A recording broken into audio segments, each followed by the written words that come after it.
जय हिंद दोस्तों। जैसे कि आज बात करेंगे भारतीय शिक्षा नीति के बारे में। कुछ इसमें बदलाव हुआ है, उसके बारे में ही बात करेंगे। और जो बदलाव हुआ है तो ये बच्चे से संबंधित ही है। जो पहले होता था ये कि जैसे कक्षा 6, कक्षा 5 और कक्षा 8 में जो बच्चे हैं उनको किसी भी तरह फेल नहीं करना है। यानी फेल नहीं करने का मतलब ये हुआ कि बच्चे कितना भी कम नंबर लाते थे या कुछ भी लाते थे तो उनको फेल नहीं करना रहता था, पास कर देना रहता। तो उसी के बारे में बदलाव हुआ है, उसके बारे में ही बात करेंगे। यहाँ भारतीय शिक्षा नीति में बदलाव, यानी जो बदलाव हुआ है उसके बारे में। हमेशा आपको पता है कि शिक्षा नीति में कुछ ना कुछ बदलाव होते रहता है, कुछ ना कुछ चेंजेस होते रहता है और चेंजेस होने भी चाहिए।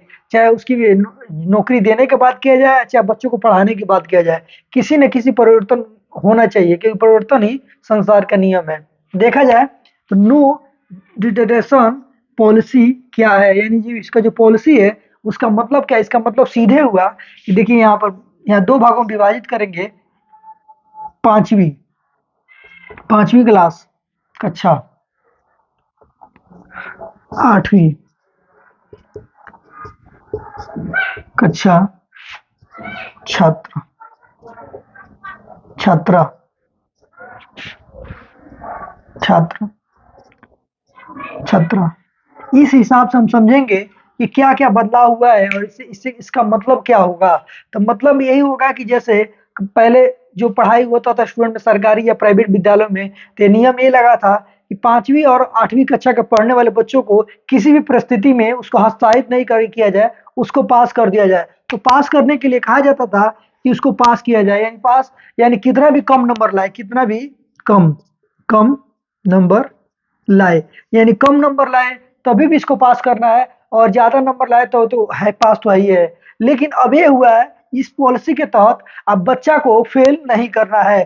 5वीं और इस दोनों का फेल फेल नहीं करना है। नहीं, सरकार का ये नियम था कि पहले नियम था फेल नहीं करना है, लेकिन अब जो नियम है तो वही नियम में सबसे ज्यादा जो बदलाव हुआ है। अब ये दोनों में बच्चों को फेल कर सकते हैं,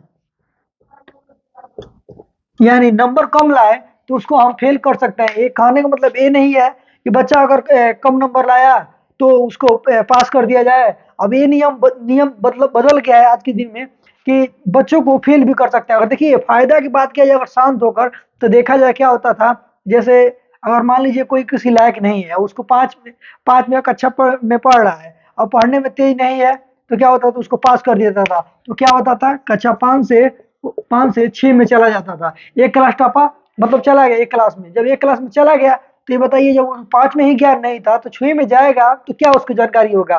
तो जानकारी तो होगा नहीं। आजकल तो डिग्री अगर दिलवाना हो तो आदमी कोई भी डिग्री ले सकता है, लेकिन जब 5 का लड़का 6 में जाएगा पढ़ने, जानकारी नहीं है तो बिल्कुल फिर 7 में ही फेल हो जाए, 6 में ही फेल हो जाएगा। तब ये कहा गया है 5वीं और 8वीं में पढ़ने वाले बच्चों को आप फेल कर सकते हैं। अगर फेल करने का मतलब ये नहीं कि जो पास है उसको फेल करना। फेल करने का मतलब ये है अगर वो लड़का उस लायक नहीं है तो उसको फेल कर सकते हैं। अब उसी क्लास में दोबारा वो पढ़ेगा। यही बदलाव हुआ है और इस बदलाव देखा जाए तो मेरे हिसाब से एक बदलाव ये सही भी है कि जो जिस लायक रहेगा उस लायक उसको नंबर देना चाहिए या फेल या पास करना चाहिए।